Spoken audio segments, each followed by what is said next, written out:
Hello friends, कैसे हैं आप लोग ज़रूर भले चंगे होंगे। अभी बज रहे हैं सुबह के 9:30 और अभी मैं नाश्ता के लिए सब्ज़ी बना रही हूँ। कद्दू की सब्ज़ी बना रही हूँ। नाश्ता बनाने में थोड़ा लेट हो गया है।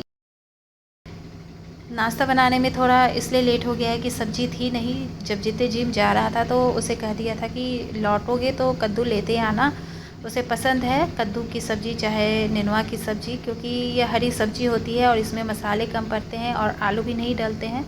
तो वह डिमांड करता है ऐसी सब्ज़ी बनाने की। और इनको पसंद नहीं है कद्दू नेनुआ, तो मैं इसे कम ही बनाती हूँ। आज इसलिए बना रही हूँ क्योंकि इनको नाश्ता करके सवेरे 8 बजे तक ही निकल जाना था, तो इनके लिए थोड़ा सा पोहा बना दिया था और ये पोहा खा के निकल गए हैं। तो बस अभी जिते आया है तो कद्दू लेकर आया है, 2 कद्दू ले आया है। एक आज बन रहा है, एक दूसरे दिन बनेगा। और साथ में नेनुआ भी लेते आया है, तो नेनुआ को दोपहर में बना लूँगी। और यहाँ कद्दू छील के इसका छिलका एक बर्तन में इकट्ठा कर रही हूँ।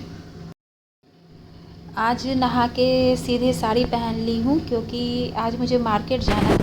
इस वजह से नहाने के बाद साड़ी ही पहन लिया, क्योंकि फिर बाद में कपड़ा चेंज करने का एक झंझट नहीं रहेगा। तो नाश्ता बना लूँगी और इसके बाद लंच भी बना के फिर निकल जाऊँगी मार्केट के लिए। तो मुझे एक दिक्कत हो रही है, मैंने नाक में जो नथुनी पहनी है वह घूम नहीं रहा है, अटक गया है। रात में अचानक से पता नहीं वो कैसे घूम गया और सुबह उठा तो देखा कि वह हिल नहीं रहा है। हिलाने से वह दर्द हो रहा है वहाँ और मूव नहीं कर रहा है, कहीं फंस गया है, अटक गया है। तो जाऊँगी सोनार पास, उसी से निकलवा लूँगी। खुद से या दूसरों से निकलवा ही नहीं सकती हूँ क्योंकि ज़्यादा दर्द हो रहा है।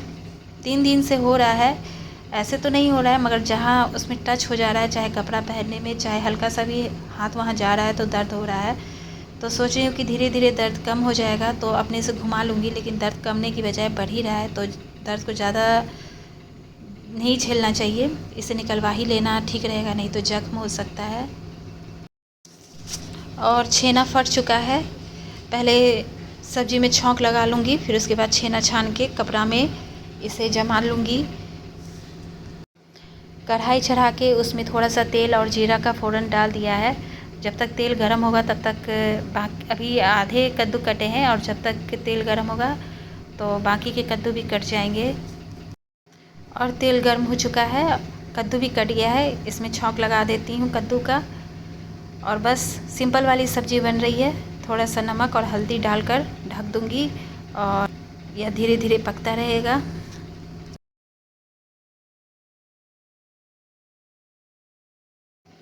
रोटी तो पहले ही बना लिया था और जब तक सब्ज़ी बन रही है तब तक नेनुआ छील के इसे भी काट लेती हूँ और लगे हाथ खाना भी बना लूँगी। और यहाँ मेरी होममेड भी आ चुकी है, वह भी अपना काम कर रही है।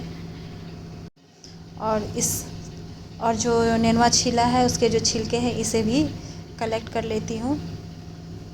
अब तो मेरी आदत सी हो गई है, मैं न लहसुन का छिलका बर्बाद करती हूँ, न प्याज का छिलका, सब कलेक्ट करते जाती हूँ।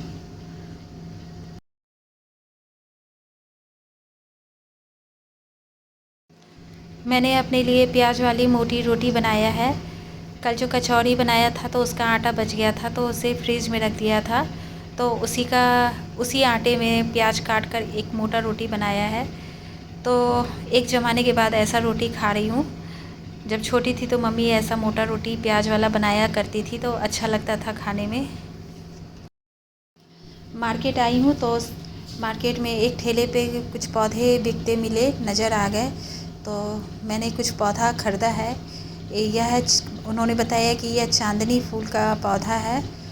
और भी पौधे थे, तो जो मुझे लेने थे, मुझे मेन फूल वाले पौधे लेने थे, तो एक तो ले लिया चांदनी फूल का पौधा। और यह जो है यह हरसिंगार का पौधा है। इसके पत्ते में औषधीय गुण होते हैं और इसका जो फूल है यह दुर्गा माता को चढ़ाया जाता है। कई बार टहनी से इस पौधे को लगाने की कोशिश की पर कभी लगा नहीं, तो इस बार ख़रीद ही लिया है। कभी मुझे ऐसे मार्केट में मिलता हुआ नज़र भी नहीं आया था, तो आज दिखता हुआ नज़र आया है, तो इसे ख़रीद लेती हूँ और गमले में लगा लूँगी, तो फूल होते रहेंगे। यह जो फूल होते हैं इसका सीज़न होता है अक्टूबर से लेकर जनवरी तक। वैसे थोड़े बहुत इक्का दुक्का 8-10 फूल खिलते रहते हैं सालों भर। और यह नींबू का पौधा है, इसमें नींबू लदे हुए हैं और इसकी कीमत 250 उसने बताई है और इसने दिया 225 में। मैंने इनसे पूछा कि इन सब का कैसे रख रखाव किया जाए, तो उन्होंने कहा कि पानी देना है दोनों टाइम और खाद भी दे सकते हैं। खाद देंगे तो तेज़ी से ग्रो होगा और फल भी फूल भी ज़्यादा इसमें लदे हुए होंगे। पर मैंने कभी कोई खाद बाहर का कभी अपने पौधों में नहीं डाला है। बस जो किचन में मेरा किचन वेस्ट होता है उसी का ही इस्तेमाल करती हूँ और अच्छे ग्रो भी हो रहे हैं पौधे। तो फिर उन्होंने पैकेट भी दिखाया, 100 रुपये का एक पैकेट था, पर मैं लेके छोड़ दी। मुझे लगा कि चलो अपना घर का ऑर्गेनिक खाद ही सही रहेगा। और यहाँ मेरे पास एक पाइनएप्पल है, तो इसी का बनाने जा रही हूँ पाइनएप्पल आइसक्रीम। क्योंकि ऐसे पाइनएप्पल एक पूरा तो खर्च नहीं होगा, खाने में बहुत खट्टा होता है। तो जब ऐसे पाइनएप्पल आ जाते हैं, इतने बड़े बड़े से आ जाते हैं, अक्सर आ जाया करते हैं, तो इसे मैं छील लेती हूँ और इसका जूस बना के सभी को पिला दिया करती हूँ। पर आज सोच रही हूँ कि इसका आइसक्रीम बनाऊँ, तो इसकी मैं इस रेसिपी की वीडियो बना रही हूँ, तो उसे रेसिपी वाले चैनल पे अपलोड करूँगी और साथ में आपके साथ भी शेयर करूँगी।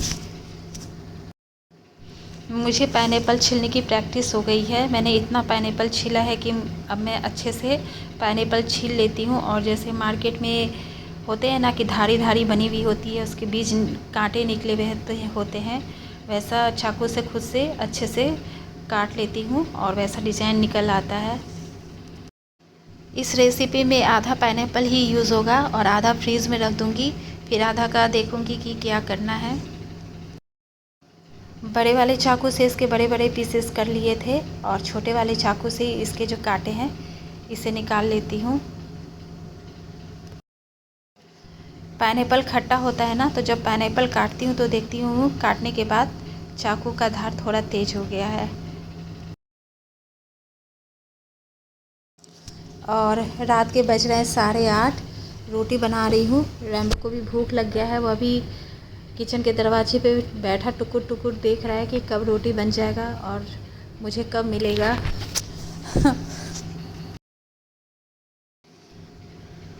और ये सारे सामान मार्केट से आए हैं।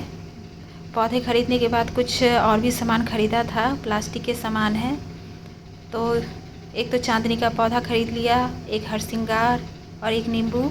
चांदनी का पौधा 100 रुपया में, हरसिंगार का पौधा भी 100 रुपये में और नींबू का पौधा पड़ा 225 रुपये में। और यह कद्दू का बीज है, यह एक पैकेट 45 रुपये का पड़ा। और यह जो डस्टबिन है यह 250 का पड़ा। यह डस्टबिन है, पर इसमें मैं डस्ट नहीं रखने वाली हूँ, कुछ और रखने वाली हूँ, उसे आपको बाद में बताऊँगी। और यह जाला साफ़ करने का है, यह 100 रुपये का है। इससे जाला भी नहीं साफ़ करूँगी, इससे क्या करने वाली हूँ इसे अगले वीडियो में बताऊँगी। और यह है एक रेक्टेंगल शेप में गमला है और यह गमला 100 रुपये का है। और इसके अलावा 4 छोटे छोटे, बहुत छोटे छोटे से गमले हैं। एक गमले का कीमत इसका है 70 रुपये।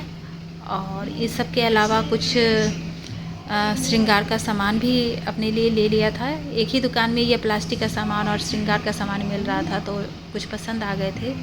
एक यह पेंसिल लिपस्टिक पसंद आ गया था। यह इसलिए पसंद आ गया क्योंकि इसका जो कलर है ना, यह कॉफ़ी कलर है, मतलब यह होठ पे लगाने से न्यूड तो आएगा ही, होठ ज़्यादा भड़कीला तो नहीं लगेगा। और साथ में इसमें जो चमक है ना वो ग्लिटर वाली है, कि जैसे ग्लिटर वाला चमक होता है वैसा इसमें चमक था। तो ऐसा मैं बहुत दिन से ऐसा लिपस्टिक खोज रही थी, लैक्मे में चाहे किसी ब्रांडेड में, पर मुझे वो मिला नहीं। तो यह एक ऑर्डिनरी कंपनी का था पेंसिल, बस ले लिया इसे। इसका इस्तेमाल मैं किसी दूसरे तरीके से करती हूँ। जब लिपस्टिक लगाती हूँ तो जब मैं मेकअप करूँगी तो बताऊँगी कि इस कलर का ऐसा ग्लिटर वाला लिपस्टिक को कैसे लगाती हूँ। और इसके अलावा कलरफुल बिंदी, एक कान की ईयरिंग ली हूँ, टॉप्स है, और एक ये चाबी रिंग है। तो ये सब ख़रीदारी करने के बाद जब सामान घर लेके आई तो मैंने गौर किया कि आज तो मेरा ब्लू डे रहा, मतलब कि मेरी साड़ी ब्लू है और जो प्लास्टिक के और जो प्लास्टिक के सामान है वह भी ब्लू कलर में है। और यह कीवी है, यह कीवी 1 सप्ताह से आया हुआ है। जब आया था तो कड़ा था और 1 सप्ताह होने को है। अभी हल्का सा यह थोड़ा सॉफ्ट हुआ है। पता नहीं ये आगे जाके पकेगा या ऐसा ही रह जाएगा, क्योंकि इतना कड़ा तो खाया नहीं जाता है। जब अच्छा से ये मुलायम हो जाता है तभी खाने में अच्छा लगता है।